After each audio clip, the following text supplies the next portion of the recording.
प्रसिद्ध कथा है कि सूरदास जी रोज ठाकुर जी का दर्शन करने जाते थे। नेत्र उनके पास थे नहीं, तो जैसे दर्शन करने के लिए जाते तो सब लोग दर्शन करते, सूरदास जी उस पद का गायन कर देते कि आज ठाकुर जी लग कैसे रहे, और सब आश्चर्यचकित हो जाते, इनको किसने बताया, ये तो देख ही नहीं सकते, ये तो अंधे हैं। फिर इनको कैसे अनुभव हो जाता है कि ठाकुर जी कैसे रूप में है। किसी दिन ठाकुर जी पीत वस्त्र पहनते तो जैसे पर्दा खुलता सब लोग तो दर्शन करते, सूरदास जी पीछे खड़े खड़े गाते, पीत वसन मन भावे, पीत वसन मन भावे, हरि को पीत वसन मन भावे, हरि को पीत वसन मन भावे। कभी ठाकुर जी मोर मुकुट पहन करके खड़े तो मोर मुकुट की छवि पे वारी जाऊं, छवि पे वारी जाऊं, मोर मुकुट की छवि पे वारी जाऊं, मुकुट की छवि पे वारी जाऊं। और फिर सब वर्णन कर देते, केवल ऐसा ही नहीं कि रंग बता दिया, मुकुट बता दिया, वर्णन कर देते कि आज ठाकुर जी ने श्रृंगार में माला कैसी पहनी है, उस माला में नग कैसे लगे हुए हैं, उन नगों के नीचे मोती कैसा चमक रहा है, यहां तक कि ठाकुर जी ने आज भोग क्या लगाया वो तो किसी को भी नहीं पता। आज ठाकुर जी ने कढ़ी पाई है, पकौड़ी पाई है, उसके साथ में रबड़ी पाई है, और ठाकुर जी ने आज छाछ पाई है, आदि सब वर्णन कर देते। और दर्शनार्थी दर्शन कम करते, सूरदास जी की बात सुनकर के आश्चर्य करते, बोले इनको कौन बता देता है।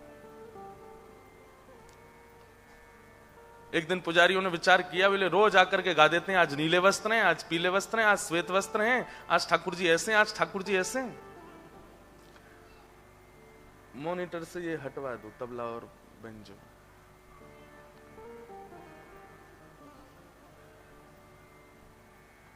क्या बता रहा था मैं? हाँ, रोज वर्णन कर देते कि वस्त्र कैसे हैं। एक दिन पुजारियों ने मन में विचार किया, बोले आज हम ठाकुर जी को वस्त्र ही नहीं पहनाएंगे, आज इनको निर्वस्त्र ही खड़ा कर देते हैं, फिर देखते हैं सूरदास क्या गाएगा। ये जरूर तुक्का मारते हैं आकर के, ये पहले ही सोच के आते हैं कि आज ऐसा गाऊंगा, और उस दिन ठाकुर जी वैसे ही होते हैं। आज सूरदास जी जैसे ही आए, सब लोग परीक्षात्मक भाव से खड़े थे, बोले आज सूरदास जी की परीक्षा होगी, आज देखते हैं क्या गाएंगे। सबको बता दिया था, बोले आज ठाकुर जी ने वस्त्र नहीं पहने, इसलिए जैसे दर्शन खुले तो कोई हल्ला मत कर देना, सूरदास जी की परीक्षा होगी आज। जैसे कपाट खुले, आहा, ठाकुर जी ने केवल एक कॉपीन पहनी थी नीचे बस, और कुछ नहीं पहना है, बिल्कुल निर्वस्त्र है ऊपर से नीचे तक। सब लोगों ने प्रणाम करके, सबको तो पता ही था कि आज ये परीक्षा हो रही है, सबने कहा सूरदास जी आज सुनाओ भाव, कैसे लग रहे हैं ठाकुर जी। सूरदास जी के नेत्रों में अश्रु आ गए, बोले आज तो बहुत ही प्यारे लग रहे हैं। बोले कैसे लग रहे हैं? बोले मैं कहाँ बताऊं आज कैसे लग रहे हैं, इतने सुंदर लग रहे हैं आज तो। बोले वो तो पता है सुंदर लग रहे हैं, रोज ही लगे, आज कैसे लग रहे हैं? आहा, मोतिन माल गले उर साजे, मोतिन माल और साजे, छवि के उठत तरंगा, छवि के उठत तरंगा, आज हरि देखे नंगम नंगा, आज हरि देखे नंगम, आज हरि देखे नंगम नंगा, आज हरि देखे नंगम। सूरदास जी ने गा दिया। बोले आज मोतियों की माला गले में पहनी है, बोले वो तो हमको भी दिख रहा है, और क्या है बताओ, विशेष क्या है? सूरदास जी बोले मत बुलवाओ। बोले नहीं नहीं बोलो। बोले आज हरि देखे नंगम नंगाज हरि देखे। भैया इतना सुनते ही सब वहां तो सजल नेत्र हो गए सबके। बोले हे सूरदास जी आप अद्भुत हैं। आज तो भैया हमारी कड़ी परीक्षा है रही है। माइक हम यहाँ पैर में दबानो पड़ रहा नहीं, छोड़ दें तो ये गिर जाए नीचे, ऊपर से यहाँ ऐसे थोड़ी आपकी परीक्षा होती है, हम सबकी परीक्षा, हमारी तो सबसे ज्यादा होती है। आप उसकी वॉल्यूम ही कम कर लो, इसमें तो आ ही रही है आवाज। तो सूरदास जी को बिना नेत्रों के अनुभव हो जाता है ठाकुर जी का। अंत तो गत्वा सबने सूरदास जी से इस रहस्य को जानना चाहा कि कोई टोना है, कोई टोटका है, कोई मंत्र विधि है, कोई तंत्र विधि है, ये है क्या? आपको ये अनुभव कैसे हो रहा है? आपको ठाकुर जी का साक्षात्कार कैसे हो जाता है? सूरदास जी कहे, बोले मैं बता तो दूंगा लेकिन तुम विश्वास करोगे नहीं। बोले नहीं हम विश्वास करेंगे, आप बता दीजिए। तब सूरदास जी ने ये पद आश्रय का गाया। दृढ़ इन चरणन केरो भरोसो, दृढ़ इन चरणन केरो। मेरे जो गुरु हैं उन पे मुझे अटूट विश्वास है। उनकी वाणी पर, उनके स्वरूप पर, उनके भाव पर, उनके चरणार बिंदों में मेरा ऐसा अविचल विश्वास है कि वो जो कहते हैं वो मेरे लिए सर्वोपरि है। और भैया मैंने और कछु नहीं कियो, केवल अपने गुरुदेव पर पूर्ण भरोसा किया है और अपने आप को समर्पित कर दिया है। जब से ये भाव मैंने प्रकट किया है अपने गुरु के प्रति, तब से ही ये अनुभव होने लगे हैं कि बिन नेत्रों के मुझे ठाकुर जी का अनुभव होता है, बिन नेत्रों के मुझे ठाकुर जी का दर्शन होता है। सोचो, श्री वल्लभ नख चंद्र छटा बिन सब जग माही, अंधेरो भरोसो दृढ़ इन चरणन केरो। अपने गुरु के चरणों के अलावा ये विश्वास मैंने किसी को दिया नहीं। जैसे कैसा भरोसा होना चाहिए गुरु के प्रति? जैसे एक बालक को अपनी मां का होता है। भूख लगी है, प्यास लगी है, गर्मी लगी है, सर्दी लगी है, वो उसको पता है कि मेरी मां मेरा ध्यान कर लेगी। मां मुझे भूख लगी है, बस इतना एक बार कहता है, इतने में तो मां व्यवस्था कर, और कहना भी नहीं पड़ता, उसके आव भाव से ही मां समझ जाती है कि इसको भूख लगी, अब इसको कुछ खिलाओ, अब इसको प्यास लगी कुछ पिलाओ, अब ये रो रहा है, इसको कहीं दर्द है। बालक को पूर्ण भरोसा हो जाता है अपनी मां पर कि ये मेरा ध्यान रखेंगी, सोना खाना पीना सब जगह ये मेरे साथ हैं, मुझे इन पर पूर्ण भरोसा है, पूर्ण विश्वास है। ठीक वैसा ही विश्वास गुरु के प्रति हो जाए। बंधुओं, आपके अगर गुरु हैं तो अच्छी बात, अगर गुरु नहीं अभी तक बनाए तो कृष्णम वंदे जगत गुरुम, सबके गुरु ठाकुर जी हैं, ठाकुर जी कोई गुरु मानो और उन पे फिर पूर्ण विश्वास कर लो, पूर्ण भरोसा। एक व्यक्ति कथा सुन रहा था, कथा में सुनकर के ऐसा प्रेम जगा, तानपुरा तो नहीं दे दो, ऐसा प्रेम उसके चित्त में जगा, तुरंत वृंदावन पहुंच गया। और वृंदावन जाकर के केवल एक ही रट लगी है उसकी कि मुझे श्याम सुंदर से मिलना है, मुझे ठाकुर जी से मिलना है, मुझे प्रियतम से मिलना है, मुझे ठाकुर जी का साक्षात्कार करना है। अब जिससे भी मिलता है उससे जाके यही कहता है कि मुझे ठाकुर जी से मिला दो, मुझे श्याम सुंदर से मिला दो, मुझे राधा रमण जी के प्रत्यक्ष दर्शन करा दो। अब सब लोग बोले यही मंदिर में मिल जाएंगे, अंदर चले जाओ मिल जाएंगे, कोई कहे तुम परिक्रमा कर दो वृंदावन की मिल जाएंगे, कोई कहे तुम जमुना जी स्नान कर लो मिल जाएंगे। लेकिन तभी उसको एक ठग मिला। कौन मिला? कौन मिला? ठग। ठग कौन होता है? फ्रॉड। जो लोगों के मन से खेले, व्यवहार से खेले, विचार से खेले, वो ठग है। तो वो रोते रोते जा रहे थे, मुझे श्याम सुंदर से मिलना है, मुझे ठाकुर जी से मिलना है, जो विधि बताओगे वो करूंगा। ऐसी स्थिति एक बार रसखान की हुई थी। रसखान भी जब वृंदावन आए तो वृंदावन आकर के ऐसी स्थिति में ही थे, जिससे बैठ के मिलते उससे यही पूछते मुझे श्याम सुंदर कैसे मिलेंगे। तो कोई कहता तुम ब्रजरज लगाया करो, तो पूरे तन पे ब्रजरज लगा के घूमते थे। अब मिल जाएंगे? बोले हाँ मिल जाएंगे। ऐसे ही घूमते थे। फिर किसी से मिले, बोले किसी ने कहा तुम भैया इतनी मिट्टी पोत के क्यों चलते हो? बोले श्याम सुंदर से मिलना है। बोले इससे नहीं, तुलसी माला पहनो, कंठी पहनो, उससे मिलेंगे। तो रज भी लगाते, ऊपर से यहाँ पे भी कंठी पहन ली, इधर भी कंठी पहन ली, यहाँ भी तुलसी माला पहन ली, कमर में भी पहन ली, सिर पे भी बांध ली, कान में भी लटका ली। बोले अब मिल जाएंगे? सामने वाला बोला भाई महापागल है ये तो, हाँ मिल जाएंगे, ऐसे ही मिल जाएंगे। तो वैसे ही घूमते। इतने में कोई मिला, उसने पूछा ए भाई तुम इतनी कंठी पहन के क्यों घूमते हो? बोले श्याम सुंदर से मिलना है। ऐसे नहीं मिलेंगे, वृंदावन की रोज 3 परिक्रमा लगाया करो, बस कोई कहे भर दे, निकल गए परिक्रमा में। 3 नहीं, पूरे दिन चलते ही रहते हैं, वृंदावन परिक्रमा में डोलते रहते, जहां नींद आ जाती है वहीं सो जाते हैं, जैसे आंख खुलती फिर चलने लगते हैं। वृंदावन परिक्रमा पथ छोड़ा ही नहीं, उसी में चलते हैं। फिर कोई मिल गया, बोले भैया हमने देखा तुम पूरे दिन वृंदावन परिक्रमा ही लगाते रहते। बोले श्याम सुंदर से मिलना है। ऐसे नहीं मिलेंगे, वो कंठ भरी यमुना जल में खड़े हो जाओ तब मिलेंगे। बस उसी समय कोई कह दे, उस पर यह विचार नहीं करते थे कि कहने वाला योग्य है कि अयोग्य है, कि कितना बड़ा है कितना छोटा है, कौन है। कह दे कि ऐसे ठाकुर जी मिलेंगे, वही करने लगते। हाँ, सब जगह ढूंढा, सब प्रयास किए, उनकी इस भोलेपन पर, उनके इस विश्वास पर कि कोई भगवत प्राप्ति का मार्ग सहज बता दे, उसी को करने लगते हैं। इतने प्रसन्न हो गए ठाकुर जी इस भाव से। देखो दुरो एक कुंज कुटीर में, रसखान को एक दिन ठाकुर जी दिख गए, और जैसे ही ठाकुर जी दिखे बावड़े होकर के रसखान डोलने लगे। किसी ने पूछा, बोले क्या हुआ? बोले मुझे ठाकुर जी मिल गए। किसी ने पूछा वर्णन तो करो, कैसे दिखे, कैसे मिले?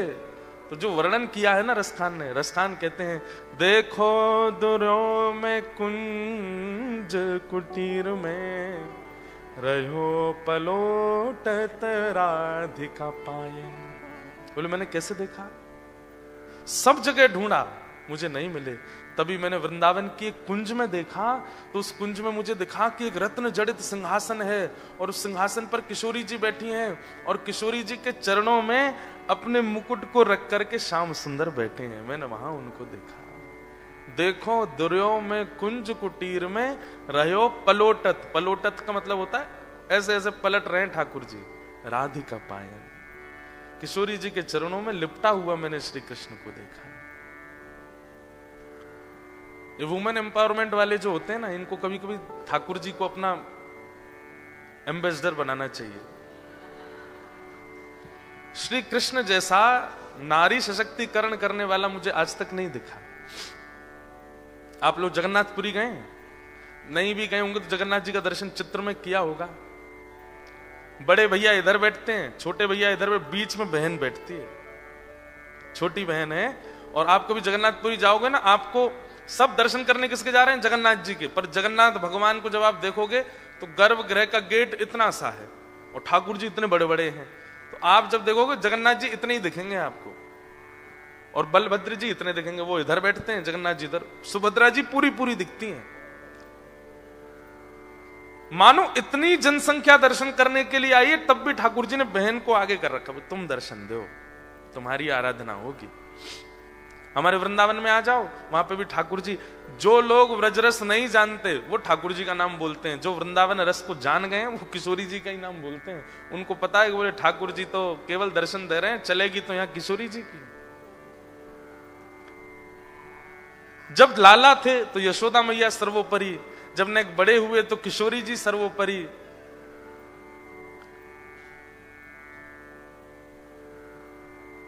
एक कन्या का, नारी का, मां का सम्मान कैसे होना चाहिए, श्री कृष्ण से सीखिए आप, उनसे जानिए। वही कहते हैं यत्र नार्यस्तु पूज्यन्ते रमन्ते तत्र देवता। जहां नारी का सम्मान नहीं होते, ठाकुर जी कहते हैं मैं वहां जाता ही नहीं हूं, मेरा वहां उपस्थितिकरण ही नहीं होता। इतना ठाकुर जी सम्मान करते हैं। तो रसखान कहते हैं कि मैंने किशोरी जी के चरणों में लोटा हुआ श्री कृष्ण को देखा, लेटे हुए श्री कृष्ण को देखा, चरणों में लेटे हुए हैं। श्री जयदेव महाप्रभु गीत गोविंद की रचना कर रहे थे, तो एक पद लिखते लिखते उनके मन में जो भाव आता था वो लिखते थे। तभी उनके मन में यही भाव आया कि ठाकुर जी किशोरी जी के चरणों में सिर रख करके प्रणाम कर रहे हैं। लेकिन लिखने में वो विचार करने लगे, ये भाव लिखूंगा कहीं अनुचित तो नहीं लगेगा। इधर देखो सब लोग सुनो, मन में जो भाव आता लिख देते। अब तभी मन में भाव आया कि ठाकुर जी किशोरी जी के चरणों में प्रणाम कर रहे हैं, तो मन में भाव आया, अब लिखते लिखते रुक गए जयदेव, कैसे लिखूं, कहीं ऐसा ना हो कि मेरी बात अनुचित हो जाए। वहीं रोक दी अपनी कलम, और कलम रख करके गीत गोविंद की पत्रिका विराम दे करके पत्नी से बोले, देवी अभी आगे की पंक्ति याद नहीं आ रही, सोचने लगे कुछ और आएगा तो वो लिखूंगा। पर जयदेव महाप्रभु के चित्त में उनकी भावना थोड़ी आती थी, वो तो ठाकुर जी भावना करते हैं, वही वो लिखते थे। लेकिन जयदेव महाप्रभु ने उस बात को लिखा नहीं कि किशोरी जी के चरणों में श्री ठाकुर जी के मस्तक रखे हैं। अधूरा छोड़ करके जयदेव महाप्रभु जैसे ही बाहर गए, पत्नी से बोल गए कि देवी हम स्नान करने जा रहे हैं, तुम भोजन की व्यवस्था कर लो और फिर आकर के हम भोजन करेंगे, फिर कुछ याद आएगा तो आगे लिखेंगे। जयदेव महाप्रभु जैसे गए, इतने में ठाकुर जी जयदेव महाप्रभु का रूप बना के आ गए। जयदेव महाप्रभु संकोच कर रहे हैं लिखने में, तो ठाकुर जी ही जयदेव महाप्रभु बन के आए। और तुरंत जैसे लौट कर गए तो पत्नी बोली, अरे आप तो स्नान करने गए थे, इतनी जल्दी कैसे आ गए? अरे देवी मुझे वो पंक्ति याद आ गई, मैं लिख दूं। और जो जयदेव महाप्रभु सुन रहे थे और लिखने में संकोच कर रहे थे, ठाकुर जी ने वही लिख दिया, किशोरी जी के श्री चरणों में मेरे मस्तक हैं, लिख दिया। जैसे ही ये लिखा भाव लिखने के बाद ठाकुर जी बोले, अब इतने सही पूर्ति थोड़ी, इतनी दूर चल के आए, भोजन पानी करके जाएंगे। देवी भोजन लगा लिया तुमने? तो जयदेव महाप्रभु पत्नी बोली, आप स्नान नहीं करेंगे? बोले आज बिना स्नान किए पाएंगे, लाओ। वाह, आज सारे नियम तोड़ देंगे। बोले आज मैं बहुत प्रसन्न हूं, ऐसी पंक्ति लिखी है मैंने, मेरे को मन हो रहा है कि आज मैं बिना स्नान के प्रसाद पाऊं। पत्नी बोली जैसी आज्ञा, पति के आगे थोड़ी बोलना चाहिए। लीजिए, लगा करके प्रसाद दिया। जयदेव महाप्रभु के रूप में ठाकुर जी ने खूब प्रेम से पाया। उनकी पत्नी का नियम था कि पति की थाली में ही पाती हैं पत्नियां, उनका थोड़ा उच्छिष्ट हो या साथ में बैठ के पा लेती हैं या उसके बाद पाती हैं, पति की थाली में पा लेती हैं। तो उनकी पत्नी का नियम था, वो जयदेव महाप्रभु के बाद उसी थाली में पाती थी। थाली लेकर के वो अपना पाने बैठ गई। जयदेव महाप्रभु, अब हम जा रहे हैं नहाने के लिए, हाँ तुम पालो। ठाकुर जी जैसे गए, इतने में असली जयदेव महाप्रभु आए। और जैसे ही घर में आए, देखा पत्नी प्रसाद पा रही। देवी आज इतनी भूख लगी कि हमसे पहले ही पा लिया। पत्नी बोली, वाह अभी तो आप पाके गए हो। बोले मैं कब पाके गया, मैं तो बोल के गया था कि प्रसाद की तैयारी कर लो। अरे कितनी जल्दी भूल गए, अभी आप आए लौट करके बोले पंक्ति याद आ गई है, आपने पुस्तक उठा के पंक्ति लिखी, उसके बाद बोले प्रसाद पवा दो। मैंने बोला भी कि बिना नहाए पाओगे? बोले हाँ आज बहुत प्रसन्न हूं, पाके चले गए स्नान करने और आप कह रहे हो ये सब क्या? जयदेव महाप्रभु बोले पंक्ति लिखी? हाँ आपने गीत गोविंद में पंक्ति लिखी। दौड़ करके जैसे ही जयदेव महाप्रभु ने पंक्ति, जो उनके मन में आ रहा था, जो वो लिखने में घबरा रहे थे, वही पंक्ति वहां लिखी हुई थी, जो कि स्वयं श्री जगन्नाथ भगवान लिख करके गए। देवी के पास गए, बोले देवी थाली कहाँ है? बोले ये रही। बोले इसमें से मुझे पाने दो, जल्दी पाने दो। और बोली मैं अपना झूठा नहीं पवाऊंगी आपको। अरे तू छोड़, तेरा झूठा नहीं है ये। वो कोई और नहीं थे, वो स्वयं ठाकुर जी आए थे। मैं संकोच कर रहा था लिखने में, उस संकोच को बदलना चाह रहा था मैं, लेकिन मेरी अनुपस्थिति में ठाकुर जी आए, लिख करके गए और तेरे हाथ से बनी प्रसादी पा करके अपना उच्छिष्ट प्रसाद तुझको दे करके गए। मुझे दे दे, उसमें से 2-3 कण दे दे। वो ठाकुर जी पा करके गए। ऐसे जयदेव महाप्रभु। तो ये व्रज का भाव है। वहां किशोरी जी कौन है? बंधुओं श्री राधा रानी कौन है? ध्यान से सुनिएगा। व्यक्ति को जब अत्यंत आनंद आता है, तो देखो यहां बैठे हर व्यक्ति, मुझसे लेके पीछे तक, हम सबको जब भी बहुत आनंद आता है तो हम सबकी एक कोई ना कोई क्रिया है, हम वो करते हैं। जैसे कोई व्यक्ति है वो जोर से नाचने लगता है जब उसको बहुत आनंद आता है, कोई व्यक्ति है उसको बहुत आनंद आता है वो रोने लगता है, कोई व्यक्ति जिसको आनंद आता है वो चिल्लाने लगता है, कोई व्यक्ति उसको बहुत आनंद आता है तो बड़े उल्टे सीधे काम भी करते हैं लोग। कई कई लोगों को बड़ा जोर से आनंद आता है तो सिर के बल लुढ़क ही मारते हैं, करते हैं, कोई कूदने लगता है, कोई चिल्लाता है। ऐसे ही श्री कृष्ण को जब बहुत आह्लाद होता है तो श्री ठाकुर जी प्रकट नहीं कर पाते। ब्रह्मांड नायक है ना, इसलिए ठाकुर जी ने विचार किया मैं क्या करूं, मेरा अत्यंत आह्लाद, जो मेरा जो आनंद का स्वरूप है, जब मुझे बहुत प्रसन्नता होती है तो मेरे हृदय में जो आह्लाद है मैं उसको कैसे प्रकट करूं। तब ठाकुर जी ने एक दिन मन में विचार किया कि आज मैं अपने आह्लाद स्वरूप को प्रकट करूंगा, जो मेरे चित्त में आनंद आता है उसको मैं प्रकट करूंगा। और जब ठाकुर जी ने अपने चित्त के आह्लाद को प्रकट किया तो वही आह्लाद ही श्री किशोरी जी के रूप में प्रकट हुआ। इसलिए ठाकुर जी की आह्लादनी शक्ति है कौन? श्री राधा रानी। ठाकुर जी का अद्भुत सुख, अद्भुत आनंद, अद्भुत उत्साह, अद्भुत प्रेम, वो सब एकत्रित हुआ हृदय में और वही श्री ठाकुर जी से प्रकट हुआ श्री किशोरी जी के रूप में, श्री लाडली जी के रूप में। इसलिए ठाकुर जी सदा उनको निहारते हैं। कई लोगों के मन में बहुत प्रश्न आते हैं, क्योंकि हम लोग आजकल के सीरियल्स देखते हैं, आजकल की मूवीज देखते हैं, तो आजकल के लड़का लड़की की तरह ही हमको दिखते हैं। ठाकुर जी का वो आह्लाद है, ठाकुर जी नित्य देखते हैं किशोरी जी को, उसी से ही प्रसन्न होते हैं, उसी से ही आनंदित होते हैं। तो रसखान को वही दर्शन हुए। देखो दुर्यो में कुंज कुटीर में रहो पलोटत राधिका पायन। किशोरी जी के चरणों में लोटा हुआ मैंने कृष्ण को देखा। परंतु ये भगवत साक्षात्कार रसखान को, जयदेव महाप्रभु को, सूरदास जी को कैसे हो रहा है?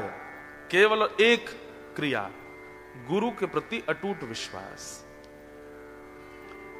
हमारे गुरु चाहे जैसे ही हैं, पर हमारे गुरुदेव अगर आज्ञा कर दें, उनकी वाणी अगर सुन लें, उनके प्रवचन सुन लें, उनकी बात जो है हमारे चित्त में घर के बैठ जाए, उस पर फिर दोबारा संशय ना हो। बस ये बिना संशय की बुद्धि जो गुरु के प्रति है, यही भगवत दर्शन कराती है।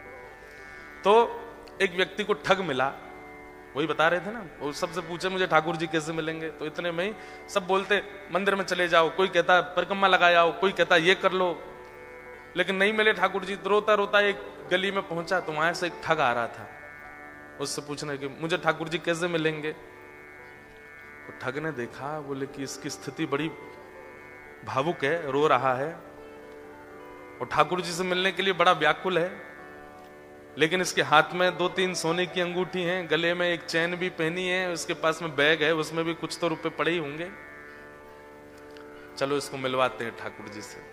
बोले मेरे साथ चलो, मेरे पीछे पीछे चलो। और जैसे बोला पीछे, वो तो इतना उत्साहित हो गया, चलो चलो मिलवाओ ठाकुर जी से। जमुना जी ले गए। जमुना जी जाकर के बोले अब सारे वस्त्र उतार दो, अपने झोला रख दो नीचे। वस्त्र उतार दिए तुरंत। बोले कैसे मिलेंगे ठाकुर जी? बोले जितना पहना है सोना चांदी सब उतार दो। सब उतार दिया। बोले बस एक वस्त्र में रहो, जाओ कंठ भर जमुना जी में खड़े हो जाओ। तुरंत चला गया। अब उसको ठंडी कहां लगती है, उसको गर्मी। जिसको ठाकुर जी से मिलने की इच्छा हो, उसको फिर बाह्य व्यवहार, फिर जिसको प्रेम हो गया हो ना, उसको ना भूख लगती है, ना प्यास लगती है, ना नींद लगती है, ना ठंड लगती है, ना गर्मी लगती है, कुछ नहीं लगता। प्रेम अद्भुत वस्तु है। हम आप सब लोगों को जो होता है वो आकर्षण है। हम आप सब लोगों को जो होता है वो संसारी केवल और केवल मोह है। बहुत 0.1% किसी जीव को प्रेम होता है। हमारा आपका प्रेम स्वच्छ नहीं है, लेकिन जिसको प्रेम हो जाता बाधित नहीं करती। अपने प्रियतम को अगर देखना है तो कितनी भी ठंड पड़ रही हो, वो ठंड में जग जाएगा। अपने प्रियतम के लिए भूखा रहना है तो रह लेगा। चला गया, यमुना जी में खड़ा हो गया कंठ भर जल में, और बोले नेत्र बंद कर लो। और नेत्र बंद करके श्री राधा पुकारते रहो। जब तक मैं कहूं नहीं तब तक आंख मत खोलना। जैसे ठाकुर जी सामने आएंगे मैं बोलूंगा कि आंख खोलो, तभी खोलना। तुरंत आंख बंद करके खड़ा हो गया। ठंड पड़ रही थी, कंठ भर जमुना जल में खड़ा है। श्री राधा श्री राधा श्री राधा श्री राधा। ठग ने सारे कपड़े उठाए, झोला उठाया, अंगूठी सब उसकी ली, भाग गया। वो बेचारा खड़ा है जमुना जी में। इतने में ही नुकुंज में विराजमान श्री किशोरी जी ठाकुर जी के पास गई। बोले श्याम सुंदर, देखो तो एक वैष्णव कितनी ठंड में जमुना जल में खड़ा होकर के मुझे पुकार रहा है। ठाकुर जी बोले तो क्या इसको दर्शन देना है?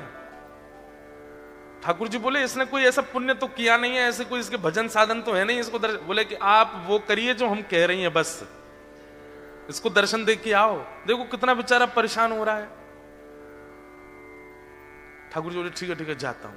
इतने में ठाकुर जी प्रकट हो गए और त्रिभंग ललित स्वरूप धारण करके जैसे ठाकुर जी प्रकट हुए वंशी नाद करने लगे। वेणु की ध्वनि जैसी उसके कानों में पड़ी तो वो जोर से बोला श्री राधा श्री राधा। अरे भैया ये वंशी कौन बजा रहा है? श्री राधा श्री राधा श्री राधा। ये चंदन की सुगंधी कहां से आ रही है? श्री राधा श्री राधा। ये अद्भुत तेज जैसा मेरे मुंह पे क्यों पड़ रहा है? अरे भैया ये कौन है सामने? ठाकुर जी बोले जिसको तुम ध्यान कर रहे हो, जिससे तुम मिलना चाहते हो। अरे सब जगह जा के कहते हो श्याम सुंदर से मिला दो, हम तुम्हारे सामने खड़े हैं, चलो नेत्र खोलो। वो बोला आपके बगल में मेरे गुरु जी खड़े हैं, उनसे बुलवाओ, वो अगर बोलेंगे नेत्र खोलो तो ही खोलूंगा। ठाकुर जी आप आ गए, बहुत अच्छा किया आपने अपने वचन का निर्वहन किया, पर आपके बगल में मेरे गुरु जी खड़े हैं, वही मुझे लेकर के आए थे। उन्होंने ही कहा था जमुना जी में खड़े हो जाओ, राधा राधा जपो। गुरु जी कहां गए मेरे? बोले कि यहां कोई गुरु नहीं है। अरे मेरे गुरु जी वहीं होंगे, वही मुझे गली में मिले थे, वही मुझे लेकर के आए थे। ठाकुर जी बोले वो कोई गुरु नहीं है, ठग है, एक नंबर का ठग। तो जो खड़ा था जमुना जी में बोला सुनो मुझे पता है आप ठाकुर जी नहीं हो। क्यों? मेरे गुरु की निंदा कर रहे हो, चले जाओ यहां से, आप ठाकुर जी नहीं हो सकते। जिन गुरु जी ने आपसे मिलवाया या आपको मेरे सामने भेजा भी उन्हीं गुरु की निंदा कर रहे हो, मुझे आपको नहीं देखना। ठाकुर जी बोले बड़ा पागल है, हमको क्या जम जा सर्दी में। ठाकुर जी वापस आ गए। श्री जी बोली दे आए दर्शन। अरे श्री जी कैसे पागलों के पास भेज देती हो आप? मैं 20 मिनट से वहां खड़ा था, उसको बोल रहा था नेत्र खोल करके दर्शन कर ले, मेरे यूं कह रहा बगल में गुरु जी होंगे उनसे किब्बाओ। उसका गुरु वो ठग है, एक नंबर का चोरी करता है, ब्रजवासियों की चोरी करता है। उसको तो किसी दिन बताऊंगा मैं, उसको गुरु माने बैठा है। इनको इतनी बुद्धि नहीं किसको गुरु बनाना चाहिए, किसको मानना चाहिए, उसकी बात मान के बैठा है। श्री जी बोली या तो उसको दर्शन दे के आओ, नहीं तो हम नाराज हो जाएंगे। उसको दर्शन दो। बोले अरे वो गुरु की आज्ञा मानेगा। बोले तो गुरु को खोजो, पहले गुरु से बुलवाओ कि आंख खोल, दर्शन दे के आओ। ठाकुर जी बोले हे श्यामा जो आप कितनी भोली हो, कितनी सीधी हो। बताओ उस ठग ने जीवन में कुछ अच्छा नहीं किया, उसको मेरे दर्शन करवा दो। ठाकुर श्री जी बोली आप ये विचार क्यों करते हो कि किसी के पास योग्यता होगी तो ही दर्शन दोगे, अयोग्यों को दर्शन नहीं दे सकते। हमारे ब्रज में एक कथा बताते हैं कि जन्माष्टमी पहले आती है राधाष्टमी से। तो जन्माष्टमी पर एक होड़ होती है हमारे ब्रज में कि जन्माष्टमी बड़ी होगी कि राधाष्टमी बड़ी होगी, किसमें ज्यादा धूम मचेगी, इसकी होड़ होती है बड़ी। और ये होड़ आज से नहीं चल रही है, ये हमेशा से है। तो जब ठाकुर जी और श्री जी धराधाम पर लीला कर रहे थे तब की एक ऐसी लीला है कि सारे ग्वाल बाल जो हैं ये प्रतिस्पर्धा में तैयारियां करते हैं कि अरे ललिता आवेगी, विशाखा आवेगी, चंपकलता आवेगी, इंदुलेखा आवेगी, सबरी आकर के देखेंगी और जैसे ही लाला की वैभव को दर्शन करेंगी आंख खुली रह जाएंगी उनकी। और ये सब भी जब जाती हैं ना ठाकुर जी के जन्माष्टमी उत्सव में तो जाकर के देखती हैं इनने जैसो कियो या से 21 करनी है राधाष्टमी की तैयारी। तो अब की बार मधुमंगल श्रीदामा तन सुखा मन सुखा धन सुखा बोले लाला अब की बार कछु ऐसो करें कि हमारो लाला दानवीर दिखाई दे, हमारे लाला खूब दानी है ऐसा अनुभव हो। तो ठाकुर जी बोले कहा करेंगे? बोले लाला लड्डू बनवा में। बोले कितने लड्डू? बोले कोई गिनती नहीं, बनवा दें बस। और सबसे कहेंगे कि अपने अपने घर से पात्र लेकर के आओ, जितना बड़ा पात्र होगा उतने लड्डू भर के देंगे। बरसाने वारिन की आंख खुलनी चाहिए, देखो हमारा लाला कितनो दानवीर। कोई इतनी बड़ी परात लेके आवेगा तो वो भर के देंगे, और कोई छोटी कटोरी लेके आवेगा तो वो भर के, जितना बड़ा पात्र उतने लड्डू भर के देंगे। सब लोग इधर देखो। श्री जी आई सब सखीन के साथ। तो जैसे ही श्री जी पहुंची तो सब सखा सवरे सिर उठा के खड़े, देखिए हमारे लाला के कैसो दानवीर है हमारो लाला। सब लोगन को लड्डू भर भर के दे रहे हो, जितने बड़े बड़े पात्र। आप सबको ब्रजभाषा समझ आ रही है? आ रही है? बोले हमारो लाला देखो आपने, जितने बड़े बड़े पात्र सब लेकर के आ रहे हैं, सबन को भर भर के दे रो है। इतने में ललिता बोली, और कोई छोटे पात्र लेके आ रहे हो? तो बोले, भाई जितना बड़ा पात्र उतने ही लड्डू मिलेंगे, और तुम्हारी बस चले तो इतना बड़ा पात्र ले आओ, लाला भर के ही देखो, अब तुम पे है ही इतना सा तो फिर तो 4 लड्डू ही देखो। ललिता विशाखा बोली, राधाष्टमी पे बरसाने आई हो अब के, तो दिखाएंगे हम। तो सब रे सखा बोले, ऐसो कहा करेंगे ये? तो बरसाने में कहा कियो, सब जगह हल्ला मचवा दियो, कोई भी पात्र लेकर के मत आइयो, खाली हाथ आइयो। तो ये सुनकर के सब सखा बोले, बताओ पात्रन की मना कर दिए दे तो कहा देंगे ये? सब खाली हाथ जा रहे। तो कहा देखो कि मुख्य द्वार पे ललिता विशाखा खड़ी हैं, और जितने लोग आ रहे हैं सबन को बड़े बड़े पात्र पकड़ा रही हैं, कोई भी छोटा पात्र नहीं, सबन को बड़े बड़े पात्र दे रही हैं। अब जाओ श्री जी के पास, और श्री जी वह पात्र को भर भर के दे रही हैं। जैसे ही मधुमंगल श्रीदामा सबरे पहुंचे, अरे तुम्हारो लाला तो बड़ो पात्र होगो तो ज्यादा देगो, छोटो होगो तो कम देगो, हमारी श्री जी तो पात्र भी खुद देती हैं, और फिर वह भर के और दे में, ये हमारी लाडली जी हैं, ये हमारी किशोरी जी हैं। इतनो सो मोह रह गयो ग्वाल बालन को। लाला तू एक काम कर, बोले कहा, तू अपनो जन्मदिन बाद में कर, हम कछु भी करें, ये बात 21 ही कर ला में, तो 1 महीना बाद आता है श्री जी का जन्मदिन। ठाकुर जी बोले, अब मैं दोबारा जन्म लेके आऊं 1 महीना बाद? बोले कहां बता, मैं कितनों कछु कर ले हो, हम तो 21 ही नहीं कर आवे हर बार।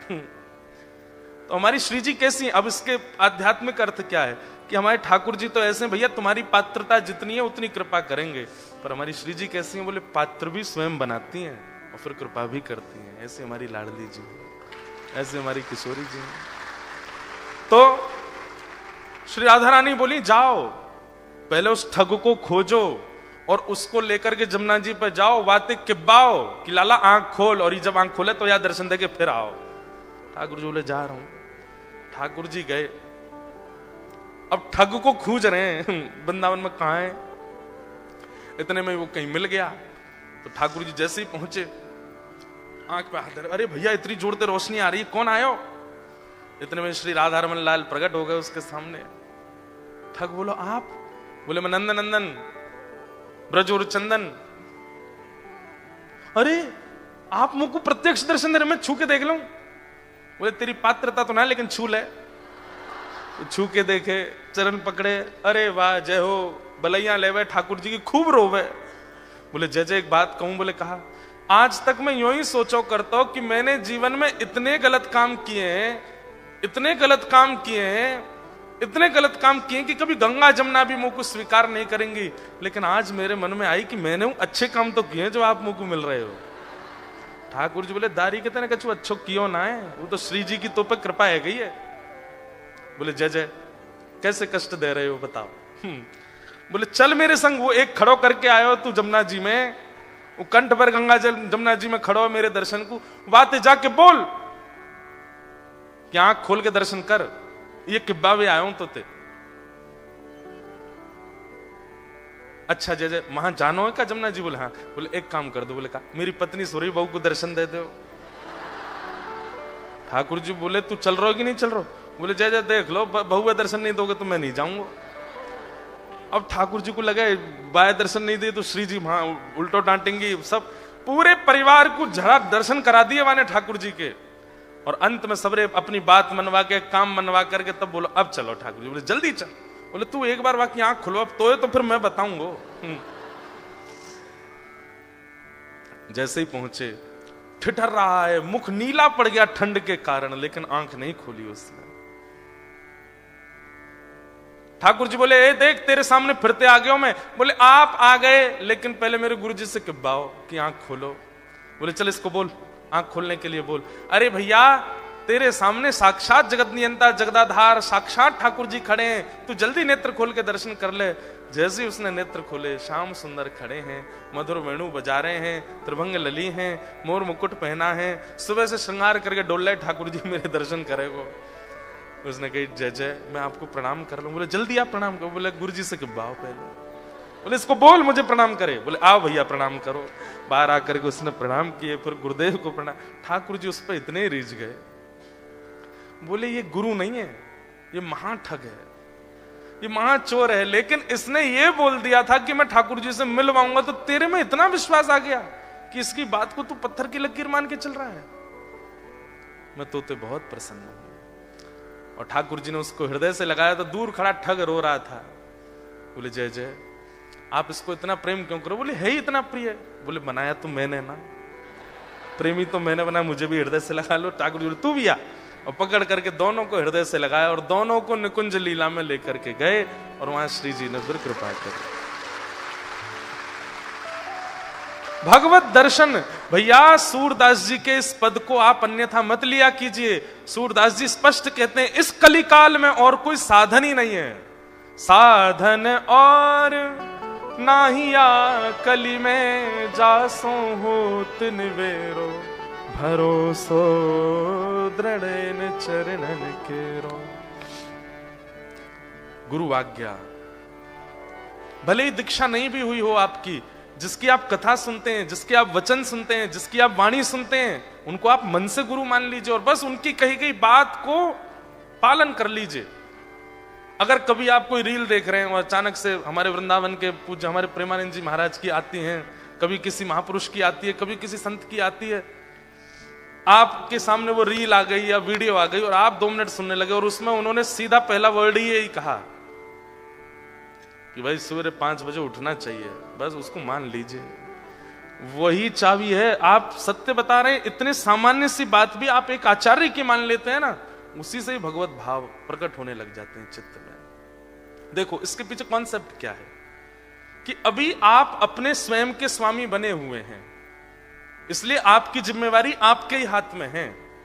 गलत करोगे तो भी आपको भोगना पड़ेगा, अच्छा करोगे तो भी आपको ही मिलेगा, सब कुछ आप अपने स्वामी बने हुए हो। लेकिन जैसे ही आप किसी के आसरतु होते हैं, जैसे आप किसी का आश्रय ग्रहण करते हैं, उसकी बात को मानना प्रारंभ कर देते हैं और वो व्यक्ति वैष्णव है, ठाकुर जी का भक्त है, तो फिर ठाकुर जी को चिंता होती है कि अरे बताओ ये इतनी दूर ऑस्ट्रेलिया में रहता है, इतनी व्यस्त क्रम में रहता है और फिर ये मेरे एक वैष्णव की बातें मान रहा है, अगर इसका कल्याण नहीं हुआ तो इस वैष्णव और मेरी इस पर कृपा और मेरा ये आश्रय है, इस पर अविश्वास हो जाएगा, इसलिए इसकी बातें पूरी करनी चाहिए।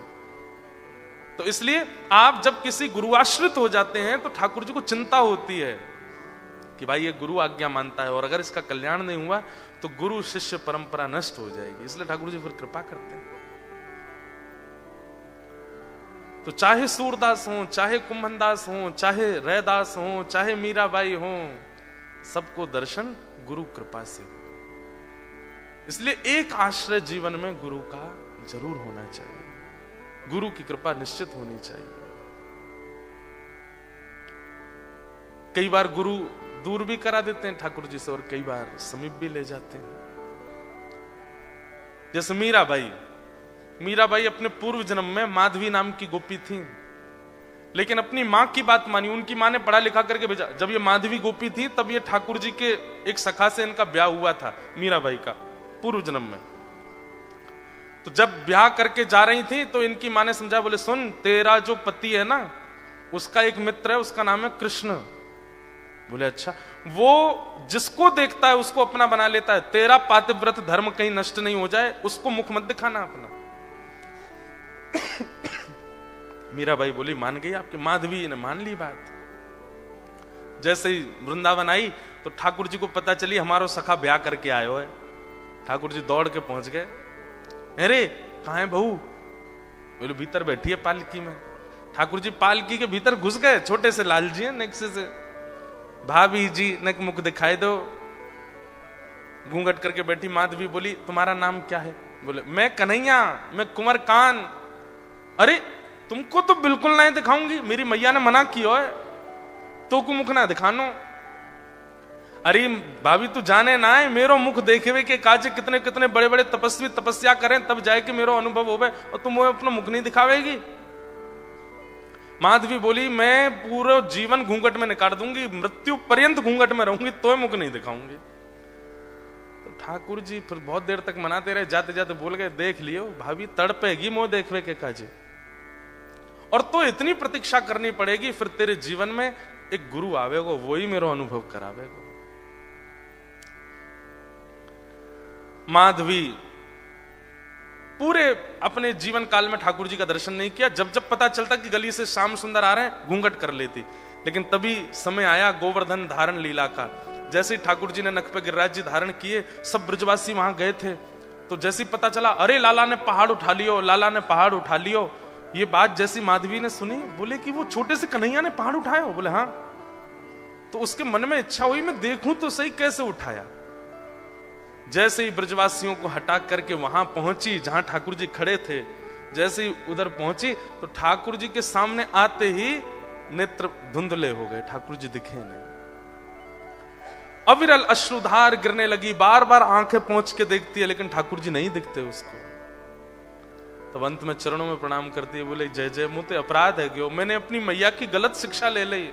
अरे जाकू मुख दिखानो चाहिए, वासे छुपा लियो, कृपा करके दर्शन दो। ठाकुर जी बोले नहीं, अब तो तुमको प्रतीक्षा करनी पड़ेगी। अगर माधवी भी श्री जी के पास गई होती है ना, तो ठाकुर जी तभी मिल जाते। वो सीधी ठाकुर जी के पास गई। इसलिए हमारे ब्रज भाव में कहते हैं कि पहले वृंदावन जाती, पहले बरसाने जाओ, श्री जी को प्रणाम करो, तब वृंदावन आओ। तो लाला बड़ो टेढ़ो है, बहुत टेढ़ो है लाला। तो माधवी से भी गलती हुई, सीधी ठाकुर जी के पास गई। तो ठाकुर जी क्या बोले पता है, तो को मेरे दर्शन होंगे, लेकिन न प्रतीक्षा करनी पड़ेगी। तो माधवी कितना, 1 दिन 2 दिन 10 दिन, कितनी प्रतीक्षा करनी पड़ेगी बताओ? ठाकुर जी बोले 1 युग। कितना? अभी चल रहा है द्वापर, और हम दर्शन देंगे तुमको कलयुग में। माधवी तो रोने लगी, बोले तुम चिंता मत करो, उसके पीछे भी एक कारण है कि तुम्हारा कलयुग में प्रादुर्भाव लोगों के चित्त में प्रेम भक्ति को प्रकट करने के लिए होगा। तुम मेरी परम भक्ता मीरा के रूप में प्रकट होगी, और तुम्हारे जीवन में एक गुरु आएंगे, वो मेरा स्वरूप प्रदान करेंगे, तब तुमको मेरा अनुभव होगा। 1 युग प्रतीक्षा करी। एक बात तो है बंधुओं कि अविचल प्रेम यदि चित्त में आएगा तो वो प्रतीक्षा से ही आएगा, वो तड़फन से ही आएगा। मेलबर्न में जो सत्र हुआ था ना, वहां पे हमने वृत्रासुर की स्तुति कही थी। तो वृत्रासुर की स्तुति में 3रे श्लोक में वृत्रासुर ने भगवान से पीड़ा ही मांगी, ठाकुर जी से यही कहा कि हे नाथ मुझे विरह दे दो। जिसके जीवन में विरह नहीं है ना, ठाकुर जी उसको उत्कट प्रेम नहीं दे रहे हैं, ये समझ लेना चाहिए। उसको ठाकुर जी भक्ति दे रहे हैं, उसको ठाकुर जी भाव दे रहे हैं, पर प्रेम नहीं दे रहे। प्रेम जिसको दे रहे होंगे उसके तो नेत्रों से पनारे बंदे ही नहीं होंगे। मीराबाई से कहा 1 युग प्रतीक्षा कर। माधवी ने 1 युग प्रतीक्षा करी, प्राण त्याग दिए, फिर बहुत प्रतीक्षा की, तब जाकर के कलयुग आया। कलयुग का भी बहुत समय निकला। उसके बाद मेड़ता में मीराबाई का जन्म। थोड़ी आयु हुई तभी एक संत के ठाकुर जी देख लिए, और देख करके मीराबाई को सारी स्मृति आने लगी चित्त में। ऐसे गिरिराज जी उठाए हैं, इतना बड़ा पर्वत कभी इधर जाता है कभी उधर जाता है, सब ब्रजवासी अपनी छड़ी लगा के खड़े हैं, तभी मैं दौड़ करके चरणों में प्रणाम करने गई थी और मुझको दिखे नहीं। 5-6 वर्ष में ये सारी स्मृति आ गई मीराबाई को, और तब वो रोने लगी। हे महाराज, ये ठाकुर जी आपके नहीं है, ये मेरे हैं। इन्होंने कहा था ये 1 युग बाद मिलेंगे, आप इनको मुझे दे दो। 3 दिन के लिए छोटी सी मीरा ने अनशन किया, और उसके अनशन व्रत से घबरा करके महाराज जी ने ठाकुर जी दे दिए। और फिर मीराबाई का चरित्र सब है ही है विस्तृत। उन्हीं को लेकर के मीराबाई घूमती हैं, नाचती हैं, गाती हैं, और मीराबाई उनको ठाकुर जी मिले। फिर एकली खड़ी रे मीराबाई, एकली खड़ी, ओ एकली खड़ी रे मीराबाई, एकली खड़ी। गिरधर आओ तो सही, गिरधर आओ तो सही, माधव रे मंदिर में मीराबाई एकली खड़ी। गिरधर आओ तो सही, गिरधर आओ तो सही, माधव रे मंदिर में मीराबाई एकली खड़ी। बोलो वृंदावन बिहारी लाल की जय। 2 cars parked at the roundabout need to move immediately. Reported by truck driver एक गाड़ी का नंबर है BN63GX मित्सुबिशी और दूसरी है EEU08G किया। जिनकी भी हैं वो कर दें, नहीं तो हम तो अपना बोरिया बिस्तर बांध के जा रहे हैं आज। आपको ही चक्कर काटने पड़ेंगे।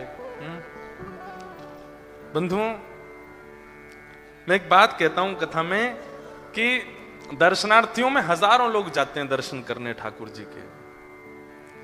हजारों लाखों लोग ठाकुर जी का दर्शन करते हैं, ये बड़ी बात नहीं है। उन हजारों लाखों में ठाकुर जी किसको देखते हैं, ये बड़ी बात है, ये विशेष बात है। कथा और गुरुजन, रसिक जन, संत जन, महत पुरुष जन ये आपका श्रृंगार करते हैं अपनी बातों से, अपने भावों से, अपने विचारों से, ये आपका श्रृंगार करते हैं। और वो वैसा श्रृंगार कि उस श्रृंगार से ठाकुर जी आपसे रीझ जाएं। हमारे ब्रज के संत हों, हमारे भारत के ऋषि हों, हमारे भारत के कथा वक्ता हों, वे अपने भावों से, विचारों से आपका श्रृंगार करते हैं, ताकि उस श्रृंगार को करके आप जब हृदय लेकर के ठाकुर जी के सन्मुख जाओ तो भले ही लाखों की भीड़ हो, लेकिन ठाकुर जी आपको देख लें, ठाकुर जी की दृष्टि आप पर पड़ जाए। मीराबाई ठाकुर जी को नहीं देखती थी, ठाकुर जी मीराबाई को देखते थे। पूरी दुनिया ठाकुर जी को देखती, पर ठाकुर जी सूरदास को देखते थे। पूरी दुनिया ठाकुर जी को देखती, पर ठाकुर जी कुंभन दास को देखते थे। एक हमारे श्री गौड़िया वैष्णव परंपरा के एक अद्भुत महापुरुष हुए श्री माधवेंद्रपुरी दास। आप जगन्नाथपुरी जा रहे थे, तब जगन्नाथपुरी के मार्ग में ही एक सुंदर स्थान पड़ा, गोपीनाथ भगवान का मंदिर। बंगाल में या उड़ीसा में श्री गोपीनाथ जी का वो स्थान है। वो गोपीनाथ जी बड़े अद्भुत हैं।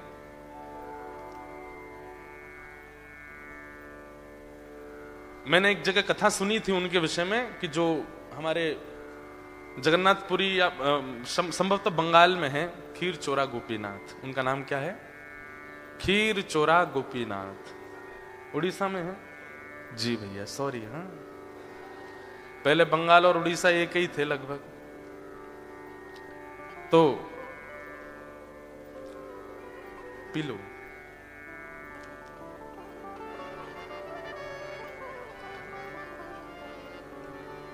उड़ीसा में खीर चोरा गोपीनाथ, पहले उनका नाम केवल गोपीनाथ था। और ऐसी कथा बताते हैं कि जब प्रभु श्री राम वनवास के लिए जा रहे थे तो एक स्थान पर जाकर के एकांत में ठाकुर जी बैठते थे थोड़ी देर। तो किशोरी जी ने एक बार जिज्ञासा की कि आप क्या ध्यान करते हो, मतलब सीता जी ने। तो ठाकुर जी बोले कि मैं द्वापर में जो प्रकट होने वाला मेरा स्वरूप है उसका चिंतन करता हूं। तो सीता जी बोली हमको भी दर्शन कराओ, वो द्वापर का स्वरूप आपका कैसा होगा। तो राम जी बोले समय आने पर कराएंगे।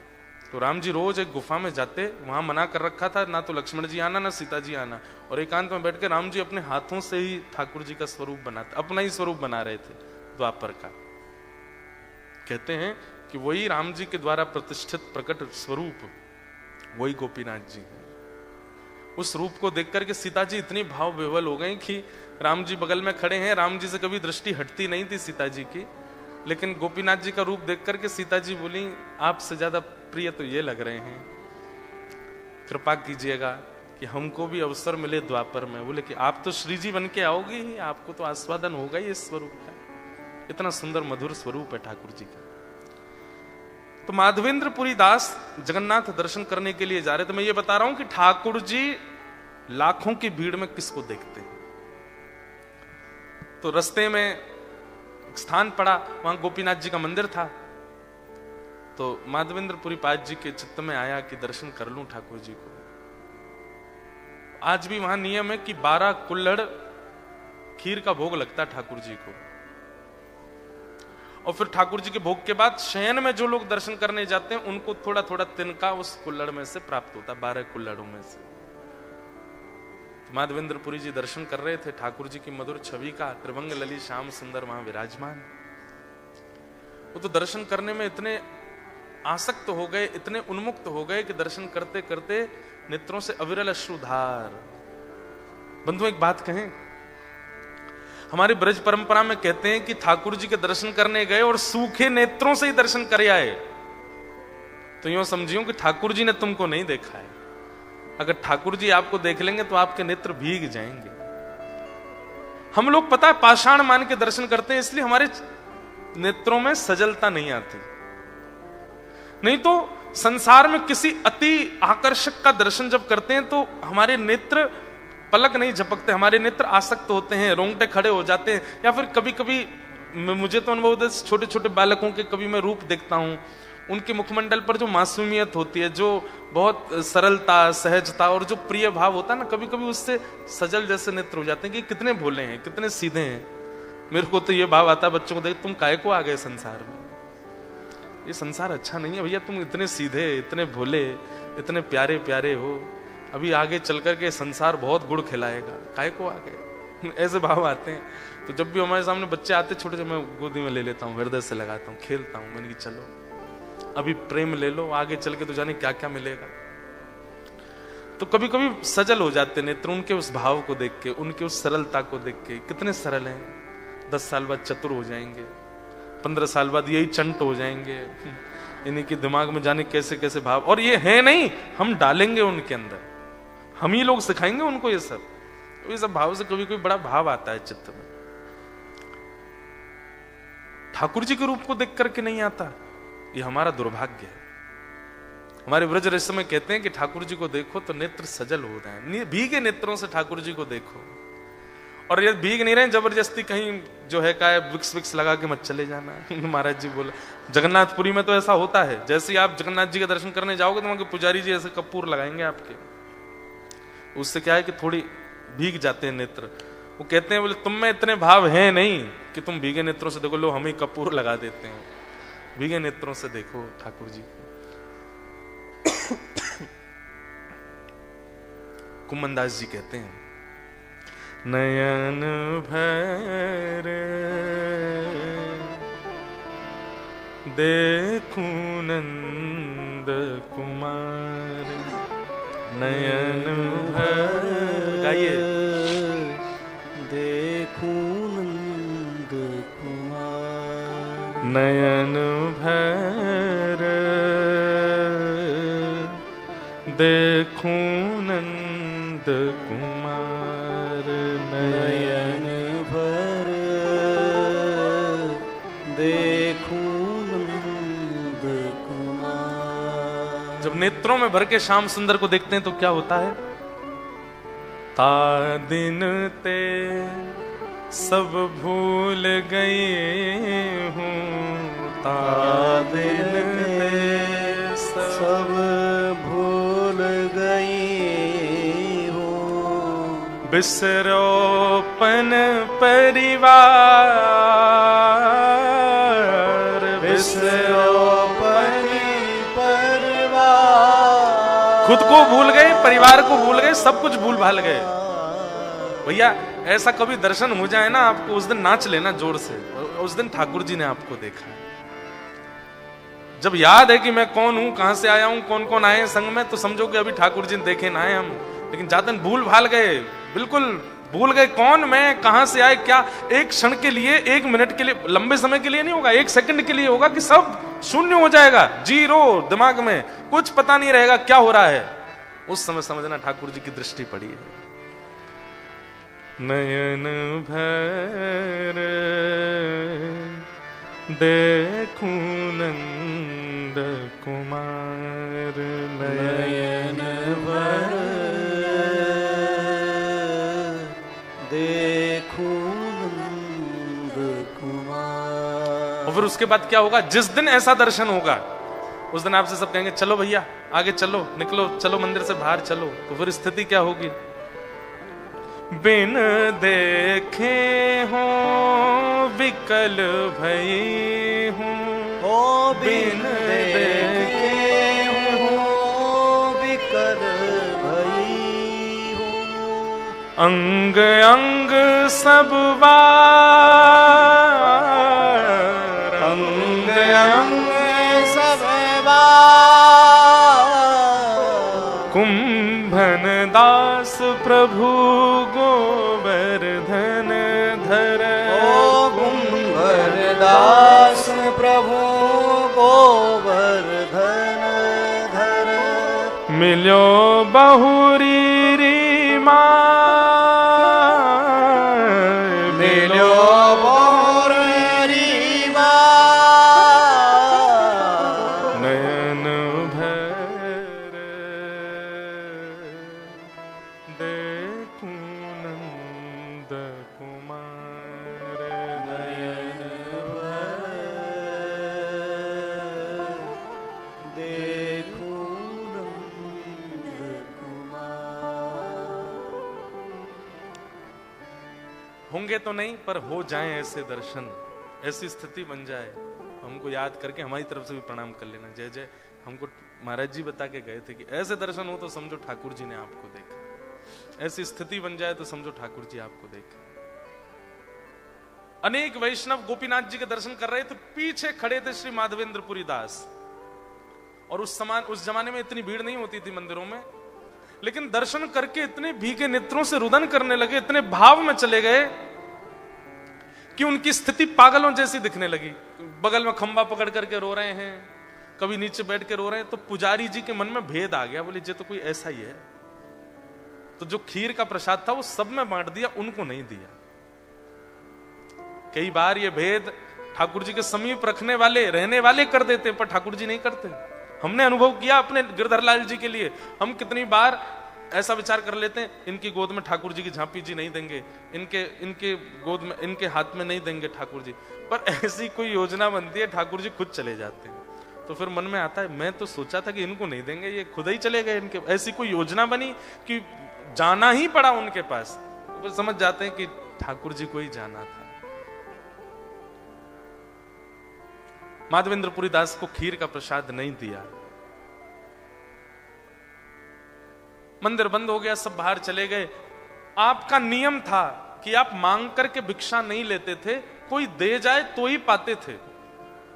व्रज से निकले थे जगन्नाथपुरी के लिए, जिस गांव में रुकते बैठ जाते, अगर कोई आके दे देता बाबा ने प्रसाद पाओ तो ही पाते, स्वयं नहीं मांगते थे। 5 दिन से कुछ पाया भी नहीं था, लेकिन बैठ गए एक वृक्ष के नीचे, बैठ के ये विचार करने, जय हो ठाकुर जी, आपकी बड़ी कृपा है। दुनिया के लोग तो एक ही एकादशी का व्रत करते हैं, मेरे तो 5-5 एकादशी अपने आप हो रही हैं, बढ़िया है। लेकिन ठाकुर जी को याद था कि माधवेंद्र जी को एक कण भी नहीं दिया पुजारी जी ने, उनको ये समझ के कि कोई ऐसे ही है। तो इतने में स्वप्न में अर्धरात्रि, उसी समय, सब लोग इधर देखो, उसी समय ठाकुर जी स्वप्न में पहुंच गए और पुजारी जी से कहने लगे, आपने आज दर्शनार्थियों में खीर बांटी, लेकिन एक मेरा परम भक्त आया, उसको नहीं दिया। पुजारी जी बोले, नहीं नहीं जय, मैंने सबको दिया। बोले नहीं दिया। बोले किसको नहीं दिया? बोले एक पीछे रो रहे थे, नेत्रों से आंसू गिर रहे थे बार बार। अरे जय, मेरे मन में दोष आ गया, मैंने ये सोचा ऐसे ही कोई है इसलिए नहीं दिया। बोले सुनो, उनको अभी दे के आओ। पुजारी जी बोले वो तो बट गई सारी खीर, हमने बांट दी, अब तो बची नहीं, अब रात में कहां से बनाऊं, आपको भोग लगाऊं फिर दे के आऊं? बोले नहीं। कितनी खीर का प्रसाद लगता? बोले 12 कुल्हड़। बोले कल कितने बांटे थे? बोले 12 ही बांटे। बोले नहीं, 11 बटे थे, एक हमने छुपा के अपनी जेब में धर लिया था, क्योंकि हमको पता था तुम ये करोगे। हमारी पीतांबरी में एक कुल्हड़ धरा है। ये लाला जगन्नाथ जी का चित्र दिखा रही है लाली, ये बना के लाई है कोई बढ़िया सुंदर, तब से दिखा रही है जगन्नाथ जी, लाओ दे दो। मेलबर्न में हमने एक लाली बुलाई, कम से कम 50 आई मंच पे। आ जाओ दे दो, यहीं से चढ़ा दो ऊपर, वो घूम के आएंगी ये पार। ये देखो, वाह बहुत सुंदर। आद्या। तो गोपीनाथ जी बोले पुजारी जी से, बोले मैंने अपनी पीतांबरी में छुपा रखी है, एक खीर प्रसादी दे के आओ। अर्धरात्रि में पुजारी जी उठे, नहाए धोए, जैसे ही मंदिर में भीतर जाकर के देखा तो ठाकुर जी की पीतांबरी जैसी टटोली, तो यहाँ पीतांबरी में बांध रखी थी ठाकुर जी ने एक कुल्हड़ अपने। पुजारी जी के तो नेत्र सजल हो गए, बोले जय जय, क्षमा प्रार्थी हूं, और आपके प्रेम वत्सल प्रेम भाव पे तो न्योछावर हैं, कितने आप ध्यान रखते हो सबका।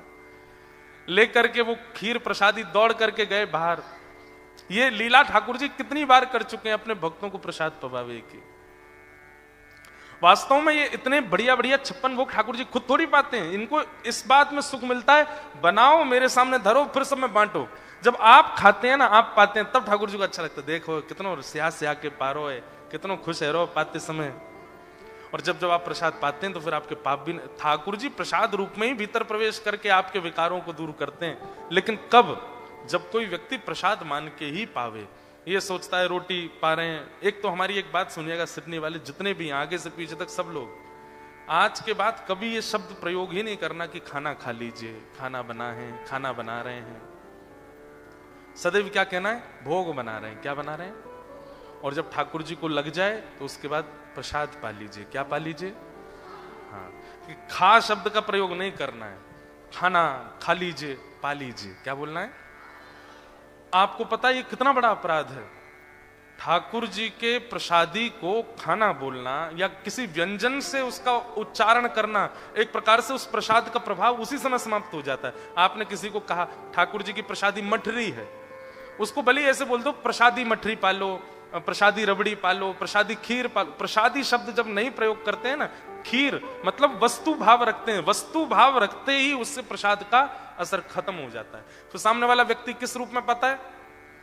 चीनी बहुत अच्छी डाली आपने, इसमें दूध तो बहुत अच्छा है, अच्छा चावल बासमती प्रयोग किया आपने। अरे चावल, दूध, चीनी ये सब वस्तु हैं, ठाकुर जी के सामने धर जाने के बाद में वो प्रसाद है। उसको आप अलग अलग व्यंजन के नाम से नहीं बुला सकते। आप मंदिर गए थे, केला दिया पुजारी जी ने जैसे प्रसाद, तो आप ये नहीं कह सकते पुजारी जी सेब दे दो, केला दो, नहीं प्रसाद दे दो। या फिर ऐसा कहते केला प्रसाद दे दो या सेब प्रसाद दे दो। प्रसाद बोलना है। चैतन्य महाप्रभु इतने ध्यान रखते हैं इस भाव में, वो कहते हैं कि प्रसाद माने श्री कृष्ण, उनको आप व्यंजन कैसे बोल सकते हो? अब कोई व्यक्ति काला है और उसका नाम माधव है और आप उसके पास जाके माधव ना, वो एक कालिया इधर, कितना विचित्र लगेगा उसको। अरे भाई मेरा नाम है, माधव हूं मैं। ऐसे ही जब ठाकुर जी के सन्मुख वस्तु पधरा दी जाती है ना, तो वे सौभाग्य चाहते हैं। फिर आप चावल को चावल बोलते हैं तो चावल को बड़ी तोहिन लगती है अपनी, अरे मैं प्रसाद बन गया हूं, तुम अब भी मुझे चावल बोल रहे हो। रोटी को रोटी बोलते हैं, रोटी को बहुत बुरा लगता है। और जब व्यंजनों को ही कष्ट होता है, वो व्यंजन भीतर जाकर के सुख कैसे देंगे? वो पेट खराब ही करते हैं, फिर वो हृदय गति को खराब ही करते हैं। हमारे भारत वृंदावन में आप जाना कभी, जितने भजनानंदी महात्मा है ना, सबकी 500 होगी शुगर, सबकी शुगर इतनी बढ़ी हुई है, लेकिन फिर भी देखो चकाचक पाते हैं। आप कहोगे महाराज जी शुगर बढ़ रही है इतना, बोले तुम प्रसाद के लिए मना कर रहे हो? ये प्रसाद है, ये हमारा अनित नहीं कर सकता। और कितने महापुरुषों को हमने देखा, खूब 90-90 वर्ष के होके गए, चकाचक पाके गए। क्यों? क्योंकि उन्होंने उसके प्रति मिठाई का भाव नहीं रखा, चावल का भाव नहीं रखा, खीर का भाव नहीं रखा, प्रसाद का भाव रखा।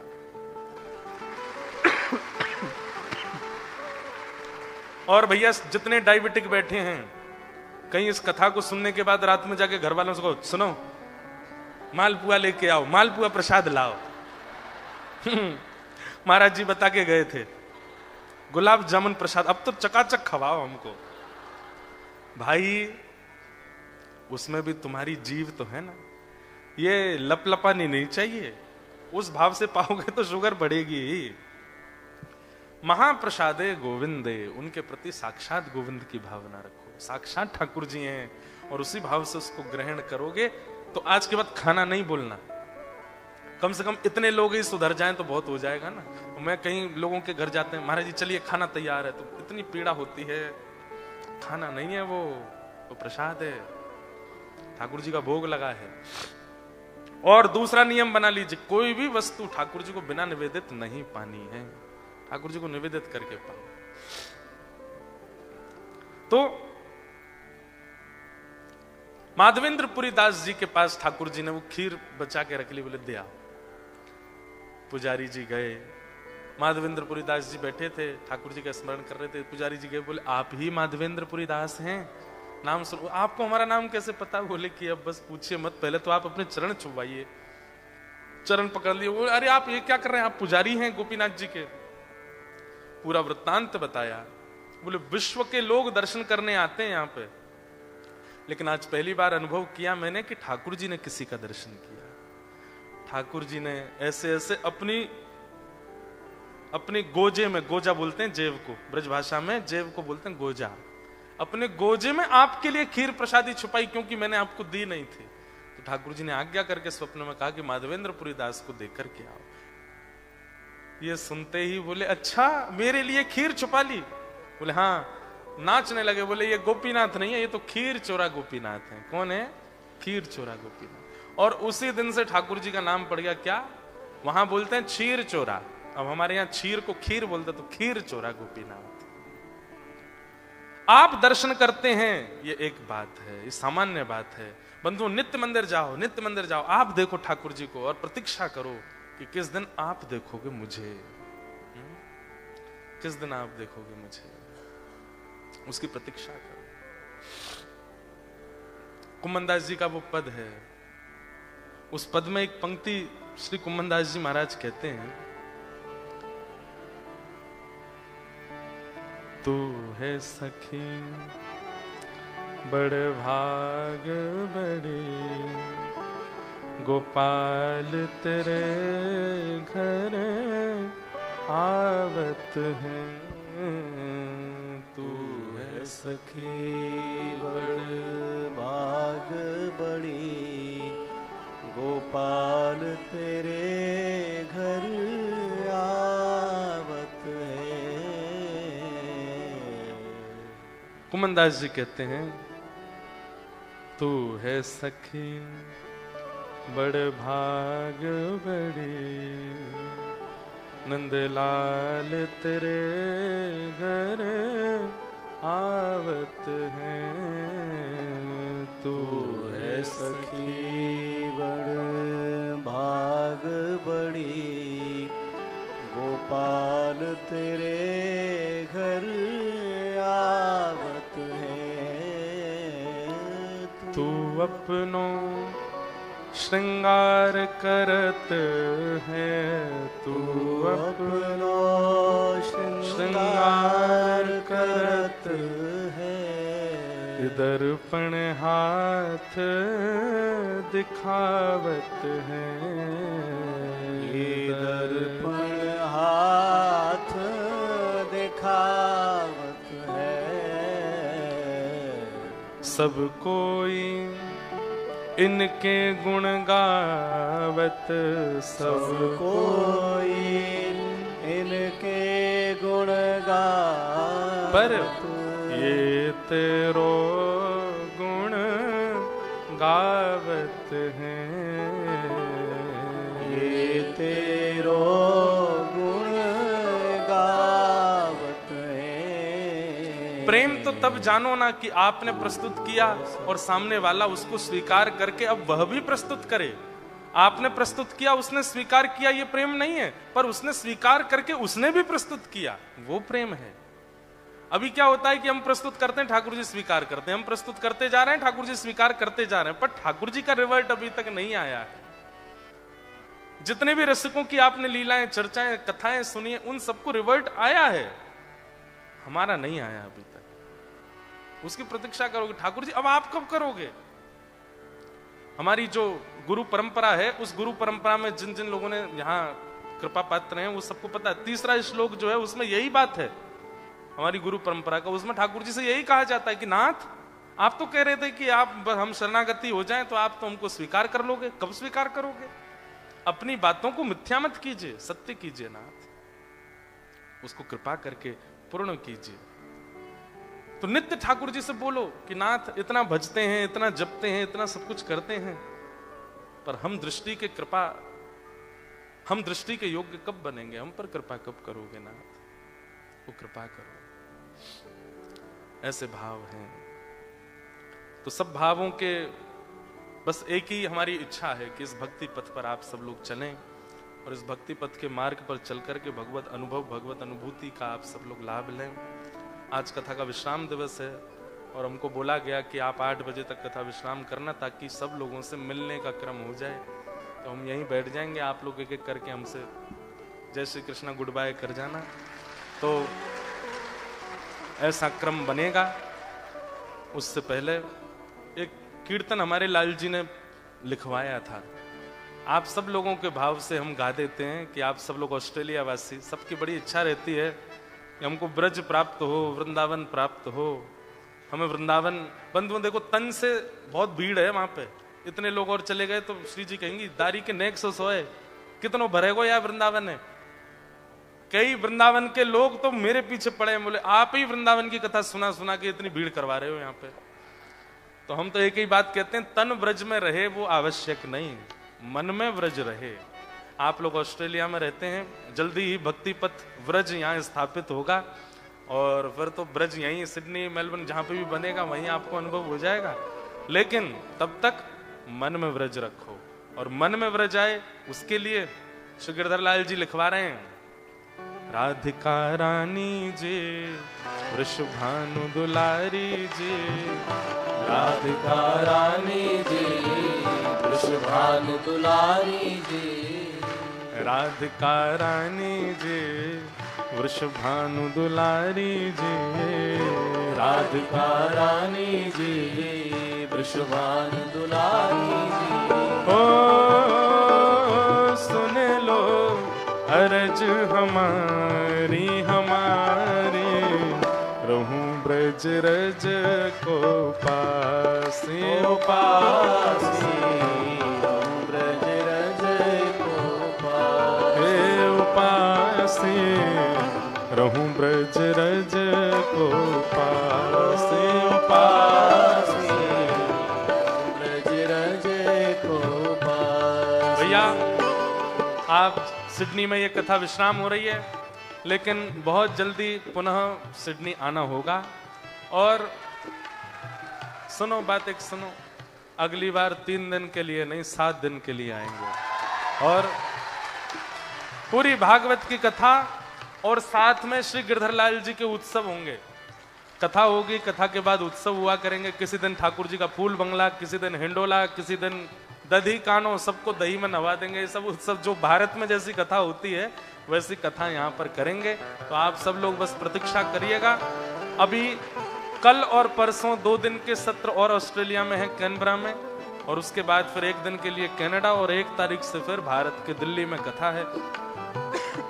अब आप लोग बस अब दिन गिनिए कि कब वह घड़ी आवेगी।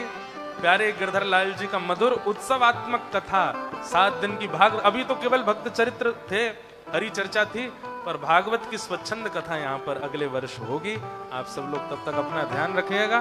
भाव से गाओ, राधिका रानी जी वृषभानु दुलारी जी, राधिका रानी जी वृषभानु दुलारी जी।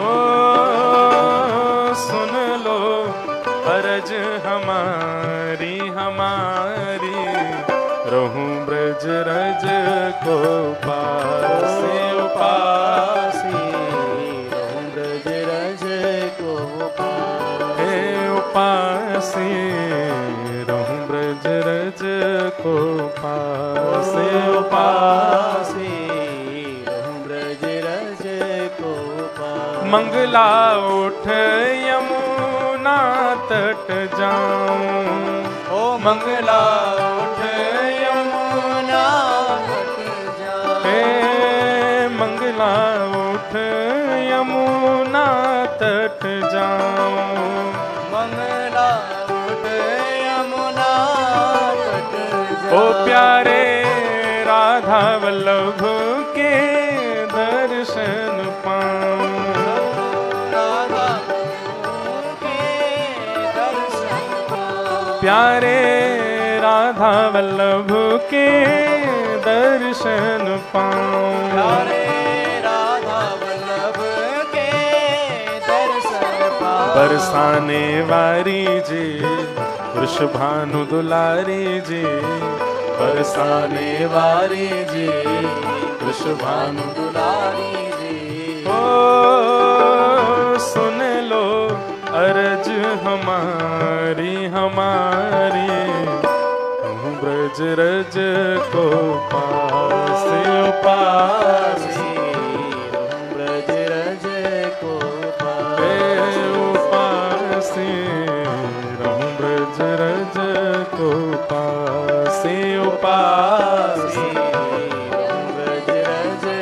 बोल वृषभानु दुलारी की।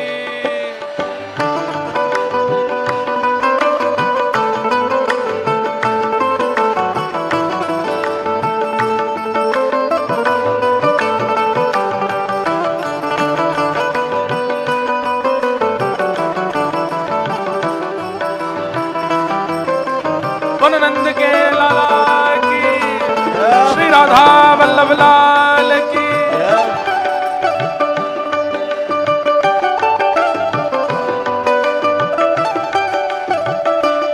और ओ ब्रजवासिन के मधुकरी पाऊं, ब्रजवासिन के मधुकरी पाऊं। हाँ ब्रजवासिन के मधुकर पाऊं, ब्रजवासिन के मधुकर पाऊं। ओ प्यारे राधा रमण संग नैन मिलाऊं, प्यारे राधा रमण संग नैन मिलाऊं। ओ प्यारे राधा रमण संग नैन मिलाऊं।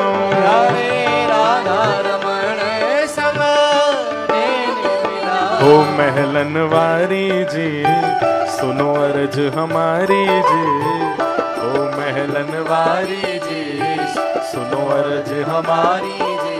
ओ सुन लो अर्ज हमारी हमारी, रहूं ब्रज रज को पासे उपासी,